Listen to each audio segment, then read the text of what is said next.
하나님 아버지, 오늘도 당신의 백성들이 하나님의 사랑과 은혜를 바라고 우리 하나님의 얼굴을 바라고 이 성전 가운데 모였습니다. 아버지께서 함께 하심에 우리가 안녕하며 우리 하나님께서 사랑과 은혜로 역사하시기에 대한민국과 한국교회 전세계 열방이 안녕하게 될 것을 믿습니다. 전쟁의 소용돌이 가운데 빠져있는 우크라이나와 이란과 레바논과 베네수엘라와 여러 나라들, 우리 하나님께서 저들의 아픔을 함께하여 주시고 치유하여 주시고 파시스트 독재자들을 전 세계에서 우리 하나님께서 권능의 손으로 어소속히 속가내어 주시옵소서. 그래서 온 열방이 아버지의 나라를 다 같이 꿈꾸며 아버지의 나라를 노래하는 그날을 다시 한번 허락하여 주옵소서.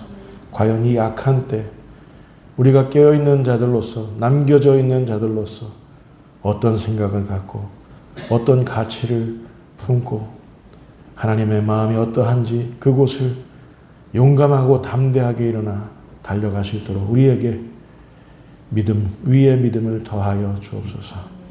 이 마지막 때에 순결한 그 흰 옷을 입고 주님을 따르며 십자가 지고 주님을 따르며 주님의 그 부활의 승리를 같이 준비할 수 있는 오늘 예배하는 모든 한국교회, 우리 교회, 화평교회 될 수 있도록 주님 역사하여 주옵소서. 감사합니다. 예수님의 이름으로 기도합니다. 아멘. 아멘. 하늘에 계신 우리 아버지, 아버지의 이름을 거룩하게 하시며 아버지의 나라가 오게 하시며 아버지의 뜻이 하늘에서와 같이 땅에서도 이루어지게 하소서. 오늘 우리에게 일용할 양식을 주시고 우리가 우리에게 잘못한 사람을 용서하여 준 것 같이 우리 죄를 용서하여 주시고 우리를 시험에 빠지지 않게 하시고 악에서 구하소서. 나라와 권능과 영광이 영원히 아버지의 것입니다. 아멘. 오늘 우리들에게 주시는 말씀은 마가복음 4장 35절로 41절까지 있는 말씀입니다. 마가복음 4장 35절로 41절까지 있는 말씀. 저와 여러분이 한 절씩 번갈아 교독하겠습니다. 그날 저물 때에 제자들에게 이르시되 우리가 저편으로 건너가자 하시니 그들이 우리를 떠나 예수를 배에 계신 그대로 모시고 가매 다른 배들도 함께 가더니 큰 광풍이 일어나며 물결이 배에 부딪혀 들어와 배에 가득하게 되었더라. 예수께서는 그물에서 베개를 메고 주무시더니 제자들이 깨우려 이르되 선생님이여 우리가 죽게 될 것을 보지 아니하시나이까 하니 예수께서 깨어 바람을 꾸짖으시며 바다더러 이르시되 잠잠하라 고요하라 하시니 바람이 그치고 아주 잔잔하여지더라. 이에 제자들에게 이르시되 어찌하여 이렇게 무서워하느냐 너희가 어찌 믿음이 없느냐 하시니 같이 합니다. 그들이 심히 두려워하여 서로 말하되 그가 누구이기에 바람과 바다도 순종하는가 하였더라. 아멘. 그가 누구이기에 라는 제목으로 우리 함께 하나님의 음성을 청하도록 하겠습니다. 누군가 지금까지 목회하면서 가장 큰 광풍을 만났을 때가 언제였느냐 묻는다면 저는 코로나19 바이러스 사태 때를 떠올릴 것 같습니다. 우리의 모든 평온했던 일상 무너져 내렸습니다. 모두가 다 섬처럼 떨어져서 지내야 했습니다. 같은 식구인데 바이러스가 확진 판정나면 억지로 격리되었어야만 했습니다. 자그마한 증상에도 동네 병원, 동네 약국 가서 전전긍긍했어야만 했습니다. 때에 따라서는 집단적으로 직장도 학교도 교회도 나갈 수가 없었습니다. 모든 게 비대면으로 이루어져야만 했으니까요. 전 세계 모든 나라들은 서로가 서로에게 앞다퉈서 모든 공항, 모든 항만을 폐쇄시키기 시작했습니다. 특정 국가, 특정 인종들은 혐오의 대상으로 낙인 찍혔습니다. 우리는 하루하루 마스크 없이 지하철과 버스를 비롯해서 공공시설을 이용할 수가 없었습니다. 가까운 친구와 이웃, 사랑하는 사람들과 자유로이 식사 모임을 가질 수 없었습니다. 저는 이때 비대면으로 동영상, 설교 동영상을 만들면서 너무나도 서글펐던 그런 기억이 있습니다. 성도들 얼굴을 마주하며 설교할 수 없다는 게 이 자체가 제게는 너무 큰 고통이었어요.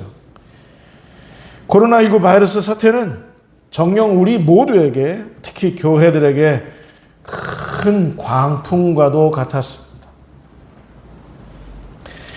그러나 그보다 더 무서웠던 건 후폭풍이었어요. 대구 신천지 지역교회에서 총 5,214명 확진자들이 나옴에 따라서 세상 사람들은 신천지와 전통교회를 혼동해서 싸잡아 혐오의 대상으로 전락시켜 버렸습니다. 손가락질하고 교회에 다닌다 그러면 무슨 바이러스 취급하기 시작했습니다. 겨우겨우 몇 안 되는 성도들 모여서 예배하면서 연명했었던 작은 교회들은 이때 하나 둘씩 교회 문 닫았어야만 했어요. 아직도 그 기억에 가슴이 아픕니다. 교회 문 닫는 것도 서러운데 교회가 무슨 바이러스 숙주라도 됐냐 매일매일 보도했었던, 앞다투어서 보도했었던 매스미디어들의, 레거시 미디어들의 태도들은 개신교 성도들에게 그 가슴에 깊은 생채기를 남겼습니다. 저 역시 이때 목회자로서 굉장히 억울했던 기억입니다. 그러나 우린 질병관리본부를 따라야 했죠. 설교를 준비하면서 기억을 더듬어 보니까 너무나도 안타까운 일이 이때 발동됐어요. 이때부터 뉴라이트 극우주의자들이 아주 대놓고 교회들의 틈타서 발흥하기 시작했다는 거였습니다. 대형 교회들도 이들의 선동에 넘어갔고 이들의 온상이 되어버렸습니다. 그도 그럴 것이 교회는 무슨 국가의 안위를 위협하는 파렴치한 집단으로 넘겨짓기 시작했으니 이런 후폭풍들 지금 와서 이해 안 되는 건 아니죠. 그러나 여기까지 누군가는 서로가 서로를 혐오하는, 누군가는 이 혐오의 후폭풍, 바이러스 큰 광풍 말고 이 혐오의 후폭풍 멈춰야 하는 것 아닌가 하는 게 오늘날 우리의 질문입니다. 실로 잔인한 이 혐오의 후폭풍들은 여전히 교회 안에서 기승을 부리고 세대 간에 나누고 가진 자 있는 자 나누고 안 그래도 갈갈이 찢겨 있는 주님의 몸을 서로 혐오의 대상으로 보기 시작했고 갈갈이 찢겼습니다. 혐오의 후폭풍이죠. 저는 생각했습니다. 교회가 다시 한번 포로 시대를 맞이하게 되었구나. 이제부터 그리스도인들 모두 각자 도생의 시대가 되어버렸구나. 깨어있는 자들을 하나같이 이 잔인한 혐오의 바다 한복판에 내던져졌구나. 이제는 모두 각자 살아있는 믿음으로 홀로 남겨져 있어야겠구나. 그런 생각했죠. 그러나 여러분, 이 큰 광풍, 이 혐오의 후폭풍 이상한 것으로 생각하지 마시기 바랍니다. 마태복음 3장 11절 12절 말씀 우리 같이 읽도록 하겠습니다. 시작. 그는 성령과 불로 너희에게 세례를 베푸실 것이요 손에 피를 들고 자기의 가장마당을 정하게 하사 알곡은 모아 곳간에 들이고 쭉정이는 꺼지지 않는 불에 태우시리라. 왜 이 코로나19 바이러스 이 팬데믹 큰 광풍이 일어났을까? 왜 서로가 서로를 바라보면서 이 혐오의 후폭풍 가운데 사로잡혔을까? 이상한 일이 아닌데 왜 이런 일이 일어났을까? 주님께서 키질하시기 위함이죠. 주님은 바람을 이용하셨어요. 큰 광풍, 후폭풍을 이용하셔서 키질을 하심으로써 알곡은 더욱더 당신의 안으로, 당신의 품으로 품기 시작하셨고, 그 쭉정이들은 바람의 날림과 동시에 바닥에 떨어져서 나중에 함께 모아져서 불에 태워질 것을 우리 주님께서는 예고하셨습니다. 이상한 일이 아니라 성경에 나오는 일이라는 사실입니다.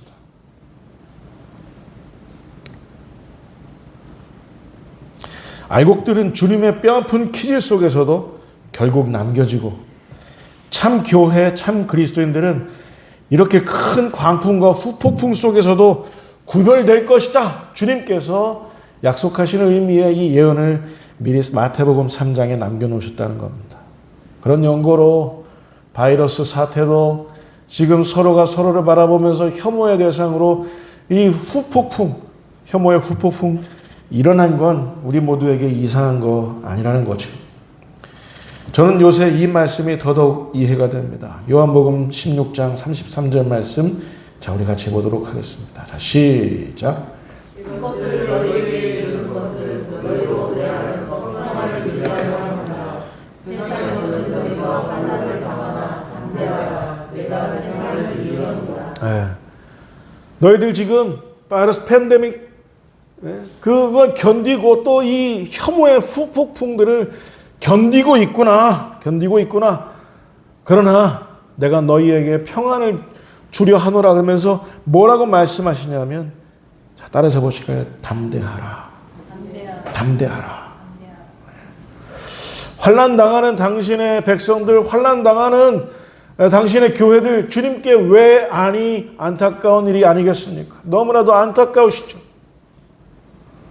주님께서 제자들에게 오늘 본문 속에서 큰 광풍이 일었을 때 그 어려움, 안타까운 일이었죠. 주님께.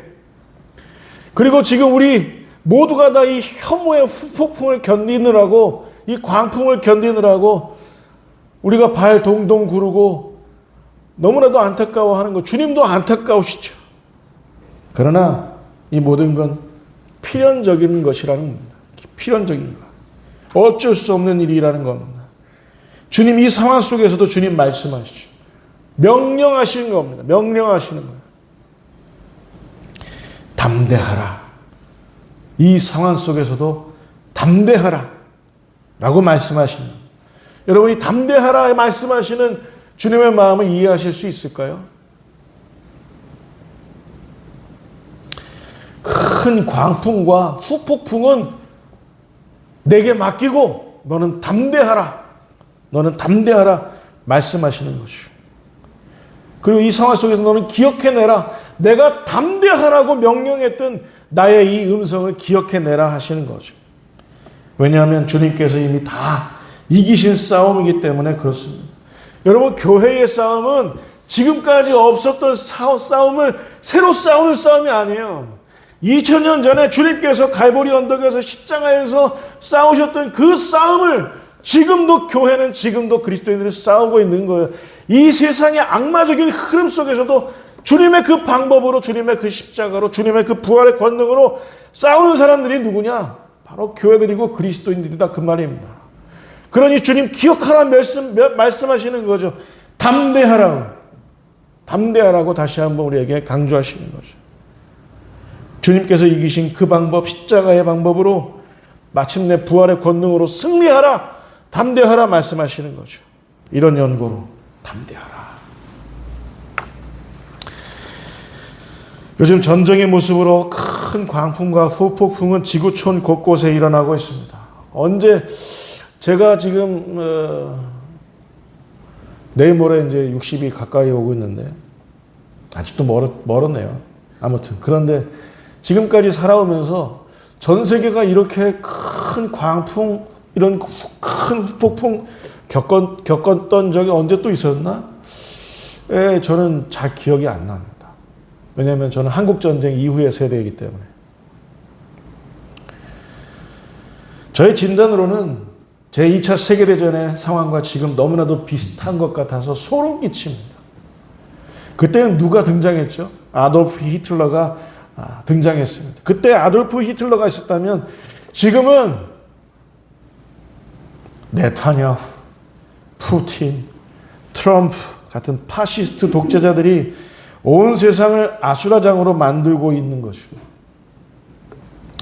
그러나 기억하십시오. 여러분, 인간의 뿔이 높아지면 적그리스도 예고하셨잖아요. 인간의 뿔이 높아지면 하나님은 반드시 당신의 그 부활의 권능으로 그 뿔을 꺾으신다는 이 사실을 여러분 기억하시기 바랍니다.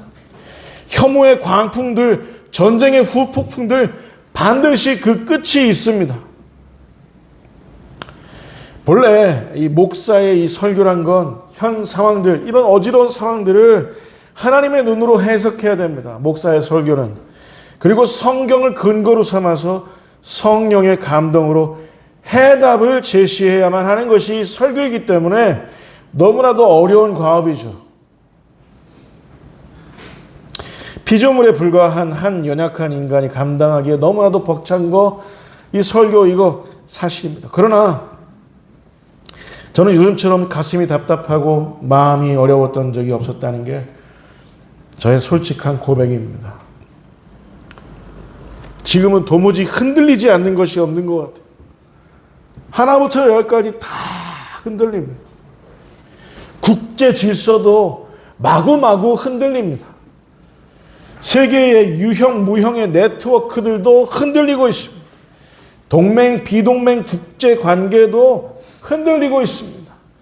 제2차 세계대전 이후 공고히 다져왔던 국가 간의 공존의 가치들이 한꺼번에 지금 무너져 내리고 있습니다. 전 세계에 큰 광풍과 후폭풍이 일고 있습니다. 누구 때문인가? 자국의 이익을 위해서 동맹들에게도 어마어마한 관세를 매겨버리는 미국. 조금만 해가 되는 국가가 있다면 그 나라의 수장을 새벽에 체포해버리고 압송해버리는 미국. 다른 나라는 망하든지 말든지 안중에도 없고 한 국가가 미국의 눈에 가시가 되면 전례 없는 폭격으로 적 종교 지도자마저 없애버리는 미국. 이 미국이 큰 광풍과 후폭풍의 원인을 지금 제공하고 있어요. 그런데 여러분, 이 배후에 누가 있는지 아십니까? 트럼프 정권의 마가 이 정권의 배후에 누가 있는지 아세요? 미국을 다시 한번 위대하게 하자는 백인 기독교 국가, 모두 다 어우러져서 함께 하나님의 나라를 꿈꾸는 게 아니라 백인 기독교 국가를 꿈꾸는 파시스트화 되어버린 미국의 복음주의 교회들, 이 목사들이 트럼프 정권 배후에 있다는 사실입니다. 얼마 전에 우리 기사로 접했잖아요. 예? 백악관에서 트럼프 가운데 무릎 꿇리고, 예? 복음주의 목사들, 은사주의 목사들이 뺑 둘러서가지고 계속 이기라고 막 축복하고 기도하는 그런 모습을 우리는 매스컴을 통해서 보았습니다.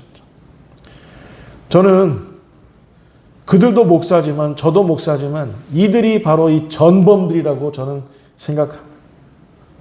이들이 175명 무고한 그 이란의 어린이들을 폭격하라고, 계속 폭격하고 죽이라고 하는 그런 추태를 지금 부리고 있어요. 무슨 권한을 하나님이 그들에게 주셨다고 계속 이기라고 할 수 있는 건가? 전범들이죠, 전범들. 똑같습니다. 독일의 국가교회들이 아돌프 히틀러를 내세웠던 그때와 똑같습니다. 아리안족의 영광만을 위해서 유태인들이 600만 명 학살해도 되는 그 이데올로기를 갖다 바쳤던, 함께 있었던 그 세력이 누구냐면 독일의 국가교회들, 그 지도자들이었어요. 그때와 지금 똑같습니다.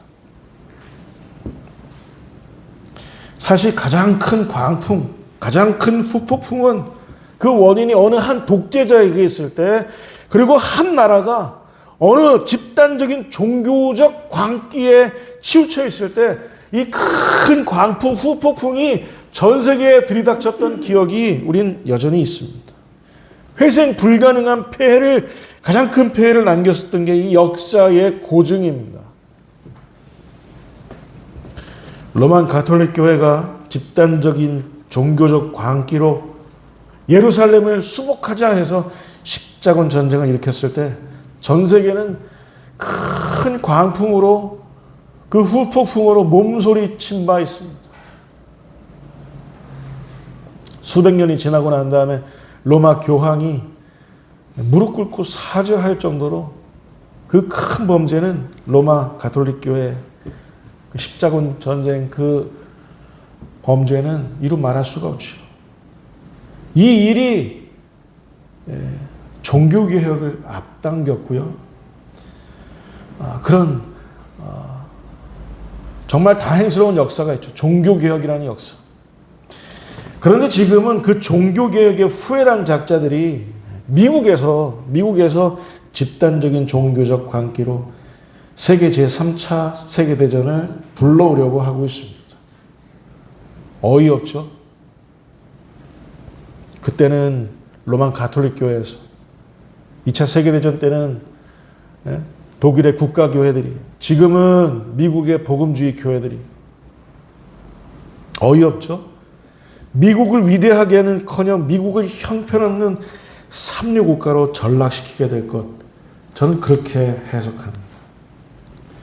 그러나 여러분, 이 암울한 내용들 우리가 열거하자고 이 귀한 시간 우리가 할애하는 게 아니죠. 그러나 여러분, 따라서 보실까요? 역사의 주인은 하나님이십니다. 네. 로마 가톨릭 교회가 그렇게 어이없는 십자군 전쟁을 일으켰을 때 한쪽에서는 하나님께서 마틴 루터를 준비시키셨어요. 독일의 국가교회가 아돌프 히틀러를 내세워서 전 세계, 전 유럽을 황폐화시키려고 했을 때 하나님께서는 디트리히 본헤퍼 같은 목사님을 준비시키셨어요. 자, 지금은 미국의 복음주의 교회들이 제3차 세계대전을 일으키려고 지금 막 이렇게 하고 있을 때 하나님께서는 미국 가운데 어느 나라, 또 어느 나라라 할 수 없는 하나님의 당신의 사람을 지금 준비시키실 것을 믿습니다. 마틴 루터를 준비시키셨듯이 디트리히 본헤퍼 목사님을 준비시키셨듯이 어떤 목사님을, 어떤 교회를 하나님께서는 준비시키실 거라고 저는 믿습니다.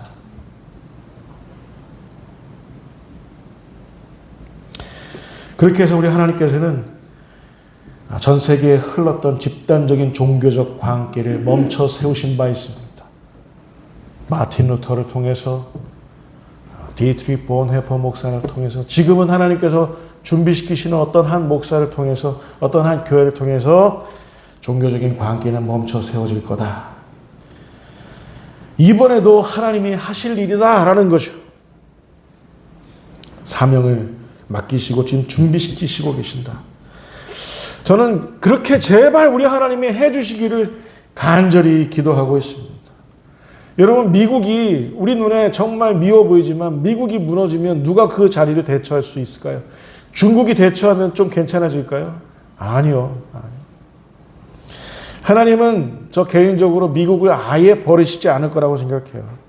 청교도들이 피와 눈물과 땀으로 세웠던 나라, 세웠던 땅이잖아요. 기독교 가치관이 아직까지도 살아있는 땅이잖아요. 예나 지금이나 파시스트들이 문제라 그 말입니다. 로마 교황이 파시스트 되었을 때, 독일의 국가교회 목사들이 파시스트화 되어버렸을 때, 지금도 미국 교회들이 파시스트화 되어버렸을 때 이게 문제인데 저는 생각합니다. 이번에도 전 세계에 제발 이 일만 빼고, 핵전쟁이 일어나는 이 빼고, 이 큰 광풍은, 이 참혹한 후폭풍들은 다시 한번 지나갈 것이라고 저는 믿습니다. 여러분 같이 기도해 주시기 바랍니다. 여러분 아멘이시죠? 결론입니다. 지금까지 역사가 기록하고 있는 모든 세계사적 불행들은 이 사실, 이 한 가지 사실, 다 같이 집단적으로 놓치고 있었기 때문 아닐까 저는 생각합니다. 어떤 사실이냐? 전 세계가 온 세상에 뭘 놓치고 있는 거냐? 여러분 따라서 해보실까요? 그가 누구이시기? 그가 누구이시기에? 오늘 설교의 제목이죠. 예수가 과연 누구신지 이 사실을 다 놓치고 있어요. 러시아는 예수 안 믿는 나라입니까? 이스라엘은 뭐 예수를 하나님의 아들로는 인정하지 않지만 4분의 1 정도는 그리스도 예수라고 인정하잖아요. 미국은 어떻습니까? 미국 예수 인정하잖아요. 근데 왜 이런 일이 일어났느냐? 이 한 가지 사실을 놓치고 있다라는 겁니다. 예수가 과연 누구신지. 이 사실을 놓치고 있어서 사람들은 지금 집단적인 종교적 광기로 서로가 서로를 혐오의 대상으로 사로잡고 있다. 그 말입니다. 41절 말씀 우리 같이 보도록 하겠습니다. 자, 시작. 41절. 자, 시작. 그들이 두려워하여 서로 말하되 그가 누구이기에 바울과 바나바도 순종하는가 하였다.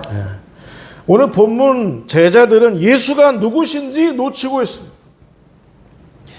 여러분 우리가 인생 살아가면서 왜 우리의 삶 속에 광풍이 들이닥치는가 한번 생각해 보십시오. 내가 혹여 예수가 누군지 내가 놓치고 있어서 이런 일이 일어난 건 아닌지 한번 뒤돌아보시기 바랍니다. 왜 알지 못하는 그런 어려운 일들이 왜 자꾸 일어나느냐. 예수가 누구신지 하나님 다시 한번 알려주고 싶어 하시는 건 아닌지. 여러분 제자들에게 예수님은 그리스도이셨습니다. 제자들에게 예수님은 하나님의 아들이셨습니다. 제자들에게 예수님은 하나님의 아들이 사람의 몸을 입으신 그 모습으로 오신 거예요. 죄와 죽음의 권세 모두를 단 한 번에 십자가에서 멈춰 세우시기 위해서 하나님의 아들이신 분이 사람의 몸을 입으신 거란 그 말입니다.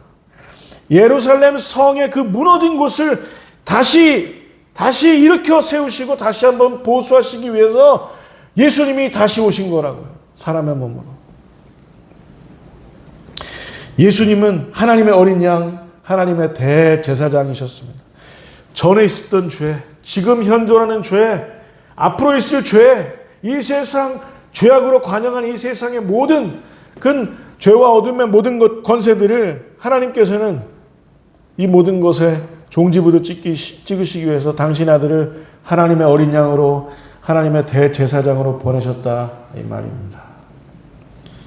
여러분 그리스도 예수를 저항하여 부딪히는 존재 있다면 따라서 보실까요? 모든 건 가루가 된다.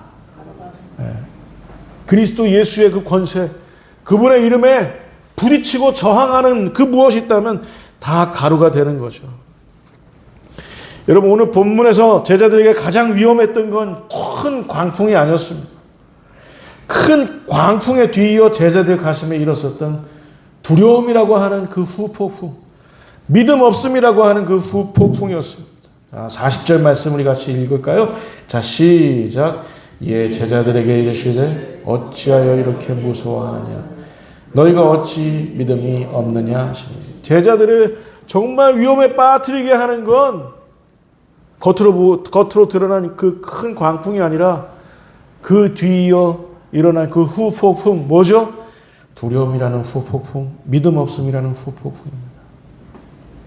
여러분 제자들마저 두려움에 휩싸이면, 두려움이라는 후폭풍에 휩싸이면 다 같이 죽는 길 외에는 없습니다. 제자들이 무너지면 예루살렘 성도 없었다는 거예요. 제자들마저 믿음 없음이라는 후폭풍에 매몰되면 다 같이 죽는 겁니다. 제자들이 침묵하고 제자들이 방조하고 제자들이 협력하면 하나님의 나라와 하나님의 의는 그 어느 곳에서든 요원한 일이 되고야 만다는 사실입니다. 그러나 저는 느낍니다. 미국 교회와 똑같은 길을 걷고 있는 한국 교회 안에서도 제자들은 아마 있을 거라는 거 저는 느낍니다. 또 한 가지, 미국에서도 하나님의 숨겨놓으신, 남겨놓으신 당신의 마틴 루터 같은 목사, 디트리히 본헤퍼 같은 목사, 미국에서 하나님께서 이렇게 세우실 거라고 저는 믿습니다. 한국 교회에서도 마찬가지. 여러분 예나 지금이나 잊지 마시기 바랍니다. 제자들이 희망 아니겠습니까? 여러분, 지금 예배하는 여러분 자신이 그리스도 예수의 순결한 제자 되실 수 있기를 주님의 이름으로 축복하며 축원합니다. 여러분만 제자 되신다면 그래도 괜찮아요. 여러분만이라도 제자 되면 지금 누가 없네. 저기 지금 누가 여기까지 없네. 같이 하지 못하고 있네. 그런 거 말고 단 한 명이라도, 단 한두 명이라도 여러분이 그리스도 예수의 순결한 제자라고 한다면 괜찮은 겁니다. 그 한 사람이 쓰나미와 같은 죄와 어둠의 세력들을 막아서 세울 수 있다라는 겁니다. 그거 하나님이 하셨잖아요. 십자군 전쟁 때도 하시고 종교개혁 때도 하시고 세계 제2차 세계대전 때도 하시고 지금도 미국에서 어느 한 귀퉁이에서 누군가 하게 하실 것이고 지금 한국교회에서도 어느 누군가를 통해서 하게 하실 거다 그 말입니다. 그 사람이 누구냐? 제자다 그 말입니다. 제자 한 사람이 있다면. 제자 한 사람이 여러분 가정에 틀어박혀 있으면 그 가정 괜찮은 겁니다. 제자 없어서 그래요. 제자. 어느 한 교회에 흥망성쇠가 이 제자 있고 없음에 달려있다 그 말입니다.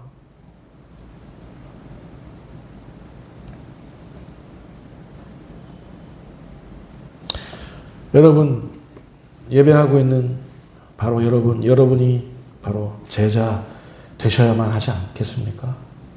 우리가 만에 하나 제자들이라면 기억해내야겠죠. 기억해내야 됩니다. 뭘? 여러분 따라서 해보실까요? 그가 누구이신지. 네, 그분은 이런 분이십니다.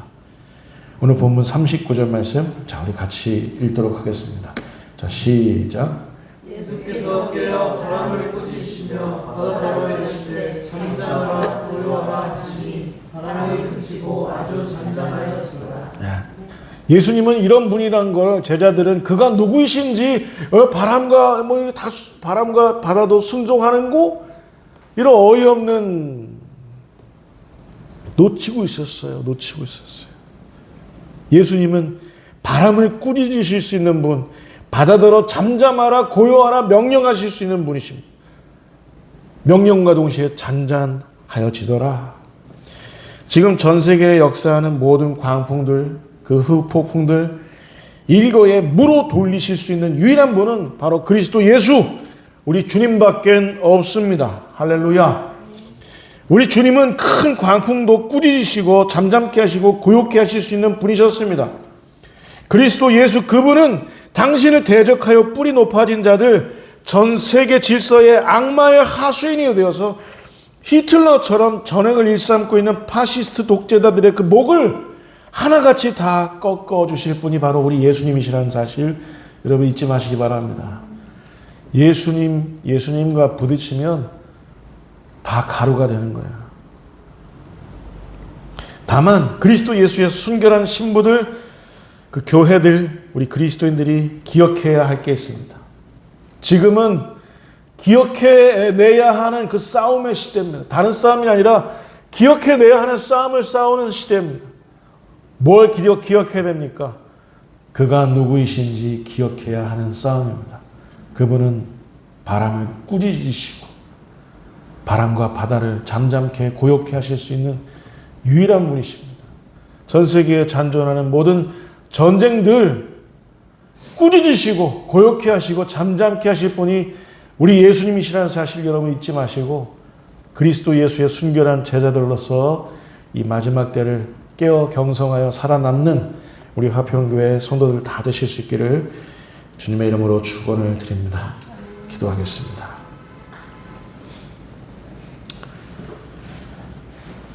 오늘 예배하는 우리만이라도 그가 누구이신지 깨닫는 그 제자들 된다면 우리 가정은, 우리 교회는 안녕할 거라 우린 믿습니다. 나라와 민족의 어지러움과 전 세계의 혼탁함을 한탄하는, 마냥 한탄만 하고 있는 그런 그리스도인이 아니라 과연 이 시대에 우리는 어떻게 해야 되고 우리는 이 시대에 어떤 대안을 내놓을 수 있는 것인가? 함께 고민하고 그 자리에 믿음의 꽃을 피울 줄 아는 우리 다 될 수 있도록 주님 인도하여 주옵소서. 로마 가톨릭 교회의 그 악마성을 막아 세운 한 사람의 인물 마틴 루터를 기억합니다.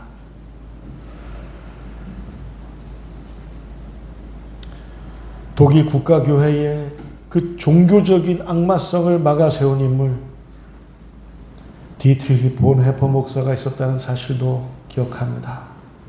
하나님, 이 당대에 미국에도 한국에도 전 열방에도 하나님 당신의 그 깨어있는 말씀의 사람, 성령의 사람을 오늘도 일으켜 세워 주옵소서. 그 사람들의 그 연대를 통해서 온 세계가 그리스도의 그 일성, 잠잠하라, 고요하라 라고 하시는 그리스도의 그 일성에 전 세계의 모든 전쟁이 멈춰지는 그 역사를 우리 보게 하여 주옵소서. 감사합니다. 예수님의 이름으로 기도합니다.